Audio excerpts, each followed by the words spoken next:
tengah kegelisahan yang ada, karena ya tentu diusir lah kalau bahasa lainnya dengan keadaan Mekah gitu. Berarti kan kondisinya gelisah. Kalau bicara gelisah, hari ini kita sedang gelisah gitu. Gelisah atau galau itu berbeda. Ya gelisah dengan pandemi gitu ya. Gelisah dengan pandemi gitu. Nah, step langkah apa menurut Kiai Niam yang bisa diambil termasuk oleh pemimpin kita gitu ya, pemerintah juga masyarakat? Karena biasanya sih yang saya tangkap masyarakat itu ngikut lah ya apa yang dihadirkan oleh pemimpinnya. Karena tadi bicara fondasi, karena banyak juga isu begini, penanganan COVID ini sudah salah dari awalnya gitu. Itu kan ada kesan-kesan itu gitu. Bagaimana Pak Niam melihat itu dari kacamata ya tentu sejarah tadi gitu. Ya, terima kasih. Yang pertama tentu aspek motivasi ya. Motivasi itu muncul di dalam diri. Ini pula yang terjadi di dalam proses hijrah baginda Rasulullah SAW beserta para sahabat dari Mekah ke Madinah. Dan ternyata motivasi sahabat juga beragam ternyata. Nah, di sini kemudian akan lahir apa yang disebut sebagai seleksi alamiah. Jadi dia yang punya motivasi kuat, baik, ya dia akan memperoleh kebaikan itu. Dan itu diabadikan di dalam hadis baginda Rasulullah SAW. Ini hadis gharib, riwayat Umar bin Al-Khattab, tetapi hadis sahih. Innamal a'malu binniyat wa innamal likulli imri'in ma nawa. Faman kanat hijratuhu ilallahi wa rasulihi fakanat hijratuhu ilallahi wa rasulihi. Wa man kanat hijratuhu ila dunya yusibuha aw imra'atin yankihuha fa hijratuhu ila ma hajara ilaihi. Nah, motivasi hijrah itu menjadi sangat penting. Motivasi karena Allah Subhanahu wa taala. Karena komitmen sebagai sebuah strategi. Bukan hanya karena ngikut kekasih, karena calon mempelainya ikut hijrah, ya sudah saya hijrah.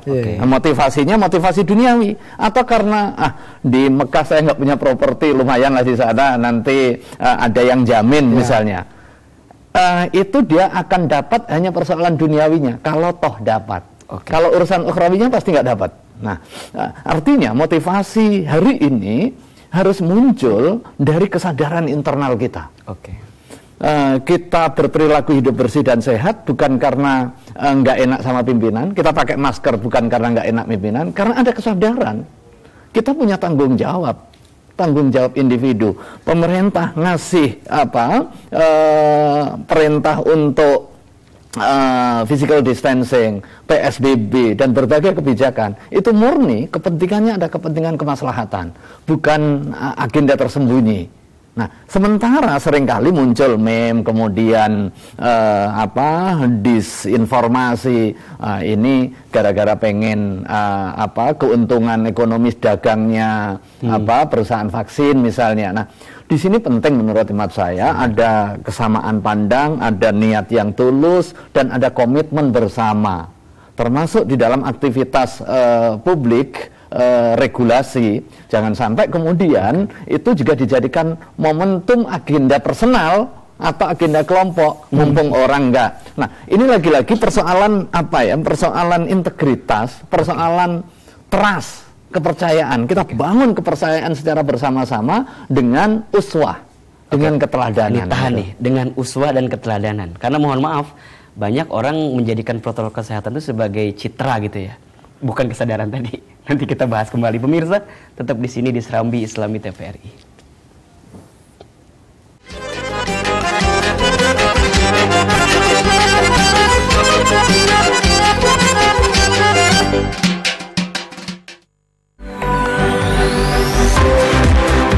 TVRI hadir dalam mengawal demokrasi di tanah air dan pendidikan politik. Di tengah dinamika politik dan tantangan pandemi COVID-19, demi lahirnya pemimpin terbaik, TVRI menghadirkan Ruang Demokrasi. Senin sampai Jumat pukul 7.30 waktu Indonesia Barat. Sabtu dan Minggu pukul 7 waktu Indonesia Barat.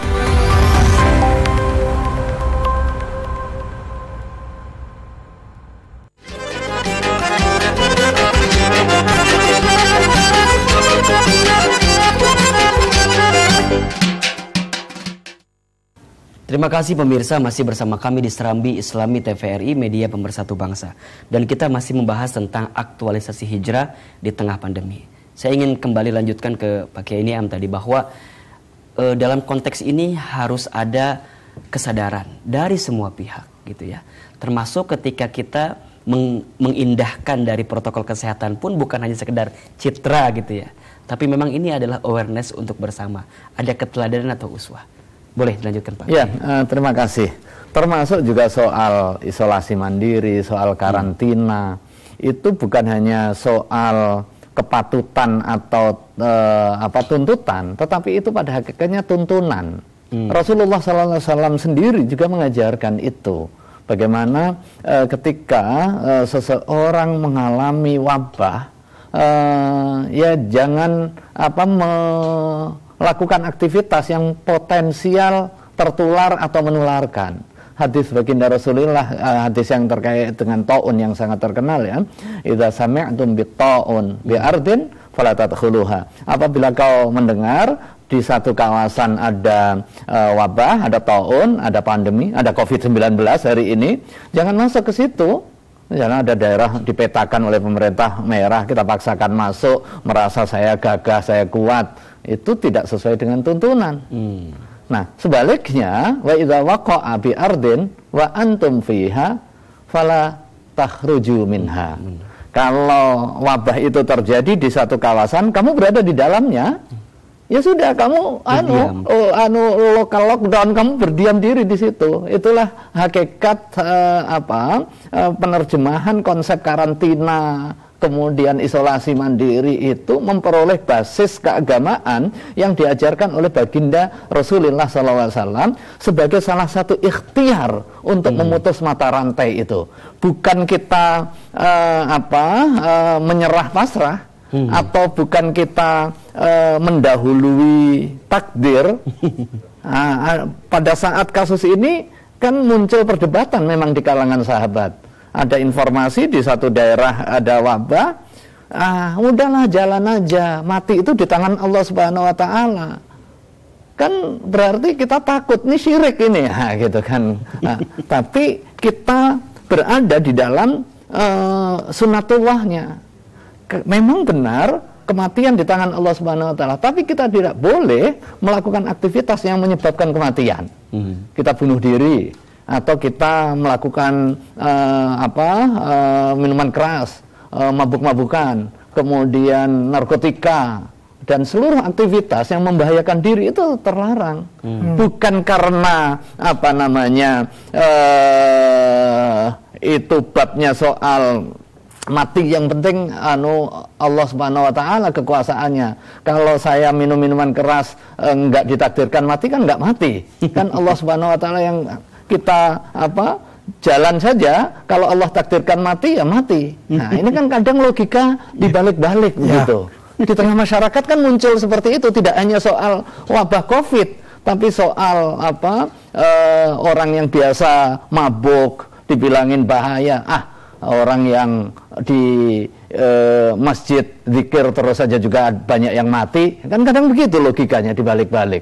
Padahal Allah Subhanahu Wa Taala sudah mengingatkan wala tulqu bi aidikum ila tahluka, dan rasio kita menerima hukum alamnya. Jadi kalau mau sukses ya belajar, kalau pengen sehat ya jaga diri, olahraga, jaga imunitas, jangan melakukan aktivitas yang punya potensi terjadinya penularan. Misalnya di satu kawasan ada orang yang terjangkit penyakit menular, ya sudah diperintahkannya orang yang punya penyakit menular melakukan isolasi, orang yang yang sehat jangan mendekatkan.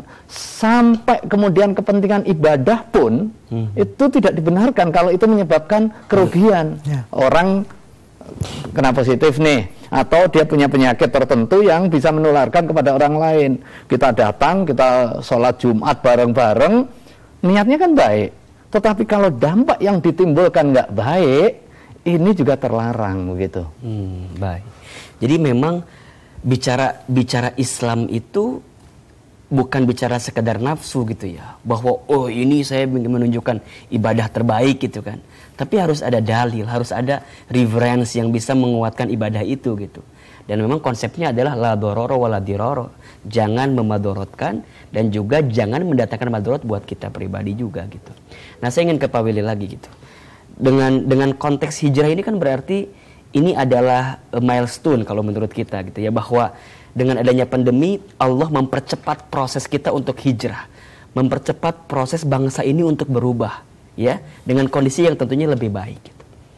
Nah kalau Pak Willy sejauh mata memandang, tentu dari kacamata ya pemerintah gitu ya, apakah sudah kita menuju ke arah perbaikan itu, atau malah makin hari kok makin gak karuan gitu loh? Ya. Gimana Pak Willy melihat ini? Ini pertanyaan tentu bagi kita semua ya. Bagi pemerintah, bagi masyarakat, bagi tokoh-tokoh, bagi kiai. Artinya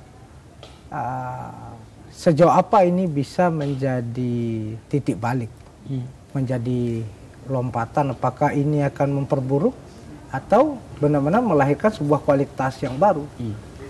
Dia selalu di dua titik ekstrim itu, Ustadz Hilman.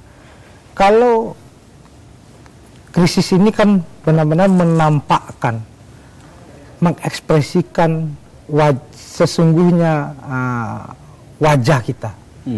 Ya, kurang lebih kita seperti Amerika yang Wild Wild West ya. Bahkan itu Amerika menganggap itu hoax ya. Sampai dibuat gugatan segala macam. Nah, kalau kita sebagai sebuah bangsa tidak menjadikan ini momentum untuk lebih maju, lebih baik, lebih kualitatif, maka kemudian kita akan luluh lantak. Apa yang sudah kita letakkan sebagai suatu pencapaian, dia bisa setback. Apa contoh yang paling luar biasa tadi Kiai Niam menyinggung itu adalah tentang public goods ya, yang benar-benar itu menjadi hal yang elementer. Satu orang dokter kita ekivalen dengan 660 warga negara. Kalau dokter kita meninggal 100 orang saja, itu gesernya besar. Belum lagi kita berbicara fasilitas publik, yaitu rumah sakit. Ini kan suatu hal yang kemudian Indonesia itu di depannya kan ada kata republik. Kita karena lahir jauh-jauh sebelum proses itu terjadi, kita menganggap itu suatu hal yang taken for granted. Ya sudah warisan saja gitu. Kita lupa bahwasanya republik itu artinya yang publik, berpihak kepada yang banyak. Nah, bagaimana seperti rumah sakit? Kita tahu hari ini Jakarta sudah dikasih tahu oleh pemerintah daerah full. Artinya kita harus memahami, kebetulan tetangga saya ya sebulan yang lalu itu jatuh sakit dan semua orang satu kampung ribut gitu ya. Ini kok nggak dilayani, ini kok malah seperti diusir. Emang hitung-hitungannya emang benar-benar tak. Kalau tadi ada Ken yang bilang ukhuwah gitu ya, ada saling mempersaudarakan. Kalau di rumah sakit kan hitungannya bukan nyawa hitung. Nah, yang penting kan ada garansi dulu, bayar atau tidak. Nah, ini benar-benar memeriksa level kebijakan kita itu pro apa? Pro human, pro market. Kalau dia transaksional pro market, itu membuktikan bahwasanya beginilah realitas kebangsaan kita. Ini benar-benar menghadirkan pada kita semua untuk tadi prinsipnya bukan saling tuding menuding, tunjuk menunjuk, tapi mengkoreksi sejauh apa public goods kita, kebijakan publik kita itu berpihak kepada siapa. Nah, kita lihat rumah sakit, kita lihat sekolah gitu ya, kita lihat fasilitas publik yang lain gitu, itu bagaimana? Nah, tadi dikatakan Bagaimana kemudian di tengah krisis yang begitu dalam, yang berkelindan pandemik dengan krisis ekonomi ini, kemudian keselamatan kita bersama. Nah, ini yang benar-benar harus jadi pembelajaran. Jadi hal yang terpenting adalah untuk umat gitu, untuk rakyat, untuk kepentingan umum. Itu satu hal yang mutlak. Iya. Nah, makanya memang di tengah kondisi seperti ini, kalau Bapak Presiden menyampaikan kita harus punya sense of crisis yang sama gitu, semua level, semua elemen. Dan jangan-jangan mungkin selama ini hanya beberapa pihak saja yang merasakan itu, sedangkan yang lain mungkin tidak. Sehingga dengan pembelajaran kita pagi hari ini setidaknya menyentil ya bahwa semua harus punya sense of crisis di tengah pandemi, sehingga hijrah itu menjadi satu hal yang niscaya untuk kita lakukan di tengah kondisi seperti ini. Pemirsa, tetap di sini di Serambi Islami TVRI.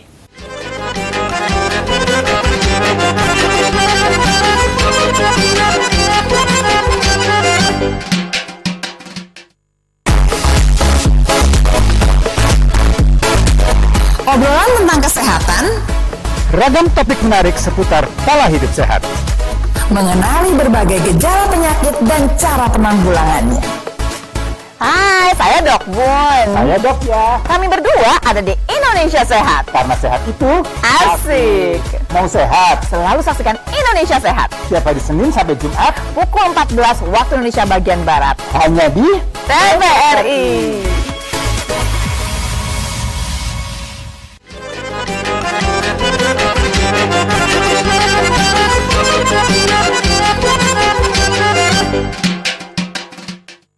Terima kasih pemirsa, masih bersama kami di Serambi Islami TVRI, media pemersatu bangsa.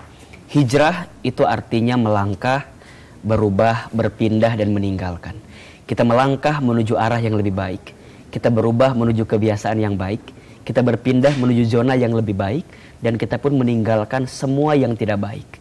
Pandemi mengajarkan kita untuk menyegerakan hijrah dalam kebaikan itu. Tadi sudah sangat banyak kita bahas tentang spirit-spirit yang bisa dihadirkan dari hijrahnya Nabi SAW dalam konteks kehidupan kita saat ini. Apalagi di tengah pandemi. Ketika Nabi berhijrah dari Mekah ke Madinah bukan tanpa alasan.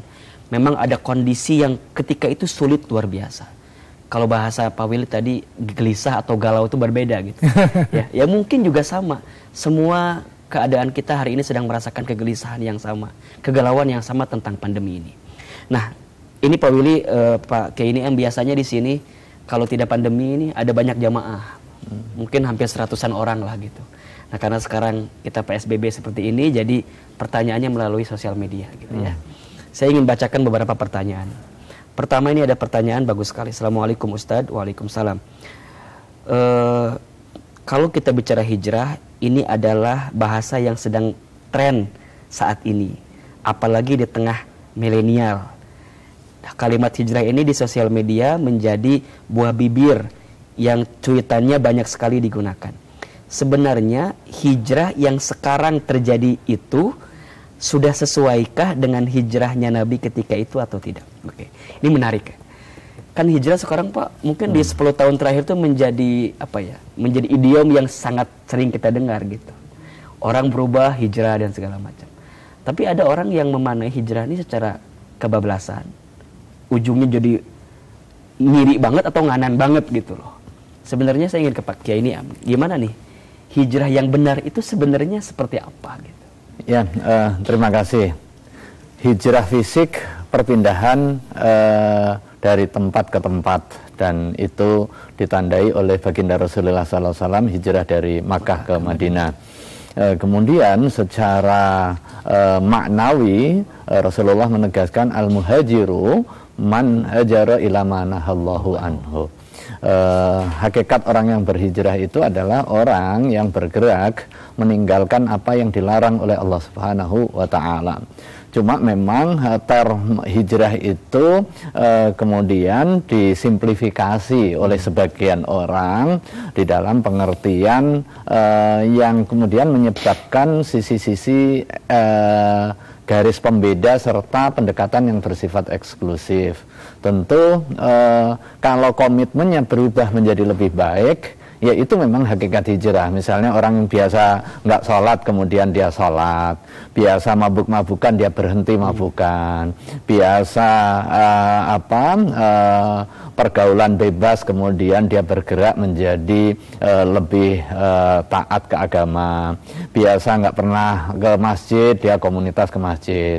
Itu bagian dari hijrah yang baik. Tetapi kadangkala makna hijrah tersimplifikasi antara kamu dan mereka, kami. Kalau tidak identitas seperti saya, berarti bukan bagian dari saya. Akhirnya membentuk komunitas yang bersifat eksklusif. Padahal di dalam spirit hijrah ada makna keberagaman, ada makna persaudaraan. Persaudaraan ini pun dibingkai pada 3 level. Level yang pertama persaudaraan keimanan, ya, karena ada ikatan ideologi, ikatan pemahaman keagamaan. Itu ukhuwah imaniyah atau ukhuwah islamiyah. Tidak dilihat apakah kamu asli putra daerah Madinah atau pendatang Makkah. Diikat oleh keimanan yang sama, ukhuwah islamiyah, dipersaudarakan. Tapi di samping itu juga ada ukhuwah watoniyah, komitmen kebangsaan. Nah, di atas itu komitmen kebangsaan pun tidak berhenti di situ pada hakikatnya. Tidak dimaknai kebangsaan yang sempit, right and wrong is my country, tidak di dalam konteks Islam. Ada ukhuwah insaniyah atau ukhuwah basyariyah. Ada ikatan kemanusiaan. Berbeda suku, berbeda bangsa, berbeda agama, itu dipersatukan dengan mitsaq Madinah. Perjanjian Madinah itu perjanjian internasional antar bangsa yang luar biasa pada masanya, sehingga menginspirasi, dan salah satunya bisa jadi Pancasila sebagai komitmen kebangsaan kita diinspirasi juga dari Piagam Madinah itu. Di dalamnya ada suku Aus, ada suku Khazraj diakui, di situ ada Yahudi, di situ ada Nasara, di situ ada Muslim, diakui menjadi sebuah komunitas yang bersama dengan hak dan juga tanggung jawabnya di dalam kehidupan bermasyarakat dan bernegara. Cuma ada proporsi mana yang terkait dengan hal-hal yang bersifat eksklusif. Lakum dinukum waliyadin, jangan saling intervensi, jangan merasa sok toleran kemudian kita melakukan sinkritisme di dalam beragama. Kita sholat di gereja, orang Nasrani diminta ke masjid, itu bukan cermin toleransi, tetapi itu bagian dari perusakan norma keagamaan masing-masing. Tetapi kalau normanya terkait dengan norma sosial, maka nggak dilihat lagi soal agama. Syarat jual beli, kita transaksi, nggak ada syaratnya harus muslim atau non muslim, nggak ada. Saya dengan orang non muslim, kemudian dengan orang Batak, nggak ada, nggak apa-apa, menyatu. Bukan kemudian karena bukan golonganku, saya nggak mau transaksi jual beli sama Anda, enggak. Disitulah ada dimensi yang bersifat ibadah, yang bersifat personal, hubungan kita dengan Allah, dengan sisi ketuhanan. Dan Islam juga nggak mengintervensi, nggak memaksa. Kamu harus tauhid, tidak. Itu pendekatannya adalah pendekatan dakwah, menyampaikan saja dan memberikan ruang atas orang yang berbeda agama untuk melaksanakan ajaran agama sesuai ketentuannya. Lakum dinukum waliyadin. Tapi di wilayah muamalah itu kita dipersatukan sebagai sebuah entitas kemanusiaan bersama. Kita menghormati tetangga, menghormati tamu, kalau sakit kita kunjungi, bahkan kalau meninggal pun kita takziah. Kalau non-muslim kan nggak disolatkan, tapi kita takziah, kemudian kita ikut bantu menguburkan, boleh nggak? Boleh. Itu bagian dari aspek muamalah, membangun harmoni, membangun ukhuwah tadi itu, kebersamaan. Oke. Berarti dalam hijrah itu ada 2 pesan yang harus kita sadari gitu. Pertama adalah dakwah itu sendiri, dan yang kedua adalah ukhuwah. Karena mohon maaf, banyak ya sebagian kelompok barangkali karena dia merasa sudah hijrah, dia memutuskan tali persaudaraan yang sudah dibangun itu. Ada perasaan bahwa aku lebih baik daripada kamu gitu. Aku sudah hijrah, lebih baik daripada kamu yang belum hijrah gitu ya. Dan barangkali juga Pak Willy, kalau saya melihat penanganan COVID-19 ini, kenapa banyak hambatan gitu ya, cobaan dan segala macam? Karena kurangnya sikap ukhuwah di antara kita gitu. Atas, bawah, dan semua elemen. Bagaimana Pak Willy melihat itu? Yang Setuju atau tidak kira-kira? Yang paling penting adalah yang dikatakan oleh Kiai Niam tadi, Baginda Rasul mengajarkan kita dengan apa yang terjadi di dalam hijrah itu, tidak ada klaim suprematif atas yang lain. Itu yang paling penting. Artinya klaim kebenaran sepihak, klaim umat yang paling unggul gitu ya, itu tidak ada. Dia membangun, kalau kita belajar dari perjanjian Madinah, Piagam Madinah atau perjanjian Udaibiyah, hal yang paling menarik adalah eksistensi seorang muslim itu hanya terletak pada dua hal. Apa itu? Yang pertama adalah amanah. Ketika dia jadi pemimpin, ketika dia jadi pemerintah, amanah dia atau tidak atas apa yang menjadi tanggung jawabnya. Yang kedua, konsistensi. Konsistensi nggak dia dengan kebijakan-kebijakan yang sudah menjadi perintah dia. Nah, inilah kemudian hal-hal yang hari ini terjadi, misalnya, oh ini tidak Pancasilais, oh ini tidak Islam gitu. Ini benar-benar justru ini sangat mundur ya. Ini yang kemudian Merusak. Tidak hanya merusak, ini yang kemudian bertentangan dengan spirit hijrah tadi. Ini yang kemudian mendikotomikan kita. Betul. Nah, kalau dalam proses penanganan COVID, yang harus kita lihat adalah spiritnya adalah untuk bisa keluar dari krisis ini. Nah, itu yang harus kita lihat. Satu, non-diskriminasi itu menjadi suatu hal yang benar-benar benar-benar mutlak. Yang kedua, ini yang kadang-kadang kita agak sakit kepala melihat ada hal-hal yang berkelindan dengan pencitraan. Oke, tahan dulu nih. Ada hal-hal yang sangat berdekatan dengan pencitraan. Oke, pemirsa tetap di sini. Nanti kita lanjut kembali pembahasannya di Serambi Islami TVRI.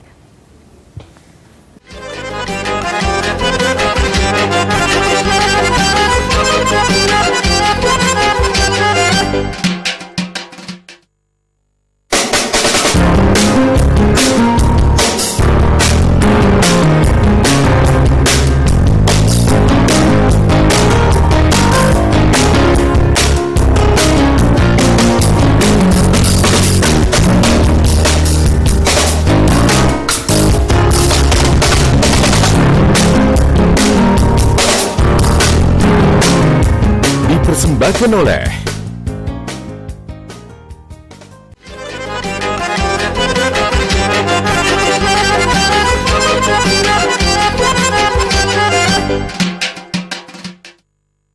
Terima kasih pemirsa, masih bersama kami di Serambi Islami TVRI, media pemersatu bangsa. Dan kita masih membahas tentang aktualisasi hijrah di tengah pandemi. Tadi sempat terhenti yang Pak Willy sampaikan, tapi ini berkaitan dengan pertanyaan kedua dari pemirsa juga nih. Assalamualaikum Ustadz Hilman, waalaikumsalam. Ustadz, saya membaca anggaran untuk penanganan COVID ini cukup besar dari RAPBN yang saya baca. Tapi yang saya rasakan di tengah masyarakat sepertinya hanya angka saja yang besar tapi tidak terasa sama sekali. Bagaimana kita menyikapi kondisi seperti ini? Nah, ini kan nyambung. Ya. Kan kita berapa triliun kalau tidak salah? 700 sekian triliun kalau nggak salah Pak Willy. Ini kan besar gitu. Nah, bagaimana kalau tadi nyambung dengan yang ukhuwah tadi gitu? Mungkinkah yang menghambat salah satunya adalah karena ada persatuan bangsa yang dikoyahkan sehingga menguras energi kita kepada hal yang lebih besar dengan konteks seperti ini? Satu, memang kalau kita lihat proporsi anggaran kita lumayan untuk proses penanganan COVID. Besar, Pak. Besar. Apa problemnya? Kenapa ini tidak deliver atau kenapa ini belum deliver? Mandek, kenapa ini macet, kenapa ini belum tepat sasaran? Kalau dari beberapa hal yang sudah kita analisa, lihat gitu ya. Problem utamanya adalah kalau sifatnya bantuan sosial relatif ya. Karena satu problem kita adalah yang paling fundamental data ya, adminduk kita ya, yang tidak ya, problem kita tidak memiliki single identity number. Tidak semua kita memiliki account bank ya. Kalau kita melihat misalnya BLT dulu, kita lihat orang jejer kayak pengemis gitu ya. Harusnya kan itu selesai dengan problem kalau masyarakat kita semua punya account gitu. Masuk aja langsung ke account. Begitu juga dengan keributan dengan bantuan langsung tunai ini. Bansos sekarang ya. Ini karena problem backbone manajemen data kita bermasalah. Nah, problem kedua adalah yang harus kita lihat adalah masih ada ego sektoral ya. Apa ego sektoral ya? Semua ingin terlibat, semua ingin cari panggung yang tadi saya bilang. Inilah ingin menyalurkan, inilah merasa punya tanggung jawab. Jadi redundant ya. Akhirnya karena banyak tangan, banyak keinginan, dia jadi tidak efisien di dalam proses penyalurannya. Kalau kita berkaca tipologi negara ya, negara-negara yang totalitarian dan bahkan otoritarian lebih efektif di dalam proses penanganan COVID ya. Kenapa? Dia lebih cenderung memiliki kepatuhan dan quote-unquote ketakutan kepada state-nya. Tetapi bagi negara-negara demokrasi, Amerika, Indonesia, dan sekarang India lagi, kan kembali lagi ya. Ini menjadi sebuah situasi yang benar-benar tidak gampang ya. Baik. Apalagi negara demokrasi itu ya sekarang kita menghadapi pemilu. Kontestasi ini kadang-kadang membuat orang nggak peduli bahwa keselamatan jiwa itu lebih utama. Tapi ini di satu sisi problem Amerika sama Indonesia hampir sama nih. Amerika mengalami pilpres, kita mengalami pilkada. Orang terus saja berjalan. Tadi Ustadz Pak Kenia mengatakan kalau di sana ada sebuah titik yang sifatnya membahayakan kita, pandemi. Kita kan tidak mungkin sok-sokan. Nggak mungkin petantang-petenteng. Nabi aja pergi perang pakai baju besi, pakai pelindung diri. Artinya hal-hal seperti ini kita benar-benar harus hati-hati. Nah, anggaran yang besar tadi kita harus lihat, harusnya efektif. Kalau ini satu tangan semua.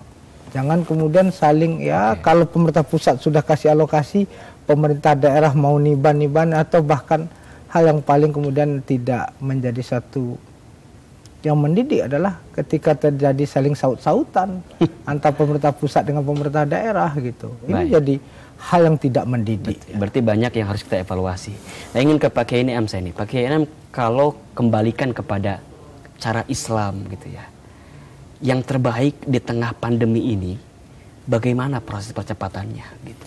Ya, pelajaran penting dari hijrah untuk kepentingan penyelesaian pandemi ini ada term yang sangat menarik, al-ithar. Al-ithar itu apa? Mendahulukan kepentingan orang lain, kepentingan bersama. Dan itu peristiwa yang kemudian diabadikan di dalam Al-Quran. Peristiwa perilaku orang Madinah pada saat dia butuh atas kebutuhan pokok, tetapi ada saudaranya dari muhajirin membutuhkan, dia mendahulukan kepentingan muhajirin dengan pertimbangan apa? Dia sebatang kara. Sebatang kara dalam tanda petik ya, dia habis meninggalkan properti, perjalanan jauh, maka butuh pertemanan. Karena secara fisik lelah, secara psikologis lelah, secara ekonomis, dan dia berjuang mendampingi baginda Rasulullah SAW. Maka kemudian wa yu'thiruna ala anfusihim walau kana bihim khassasah. Mendahulukan kepentingan orang lain di atas kepentingan dia, sekalipun dia juga butuh pada hakikatnya. Nah, jiwa altruisme seperti ini sebenarnya harus dimunculkan, dan ini momentum luar biasa. Jadi tidak lagi melihat ini kelompokku, ini kelompokmu, tetapi yang dilihat adalah ini kepentingan bersama. Kita melakukan menutup pakai masker, sekalipun kita merasa sehat, Dan kata orang bahaya itu ketika ada penyakit penyerta, kita nggak punya penyakit penyerta, kita potensial terpapar, iya tapi sehat. Tapi kita melihat kepentingan orang lain. Kita melihat kepentingan orang lain. Demikian juga distribusi. Sekarang permasalahan COVID itu tidak hanya lagi soal isu kesehatan, tetapi juga isu sosial, isu ekonomi. Nah, bagaimana kemudian kita juga berkontribusi, berpartisipasi, sekalipun kita butuh, tetapi ada orang lain lebih butuh. Nah, disitulah tanggung jawab sosial akan muncul. Jadi yang disebut sebagai takaful ijtimai dengan pendekatan altruisme, pendekatan al-ithar tadi. Ini saya kira momentum, dan momentum bulan Muharram yang di dalamnya disucikan oleh Allah Subhanahu wa taala. Bahkan ada yang bersifat khusus, bulan-bulan lain itu ya tidak disandarkan sebagai bulan Allah, hanya Muharram sebagai syahrullah. Syahrullah. Jadi ditegaskan di situ ada momentum untuk bangkit dari ujian. Di situ bulan di mana Nabiullah Adam dimaafkan dari kesalahannya. Di situ bulan Nabiullah Yakub disembuhkan dari penyakit kebutaan. Di situ Nabiullah Yusuf keluar dari penjara setelah ada ujian. Di situ Nabi Yunus diselamatkan. Di situ Nabiullah Ibrahim diselamatkan dari panasnya api yang membakar. Di situ ada Nabiullah Musa membelah lautan yang kemudian menyelamatkan Bani Israel dan menenggelamkan kesombongan Firaun.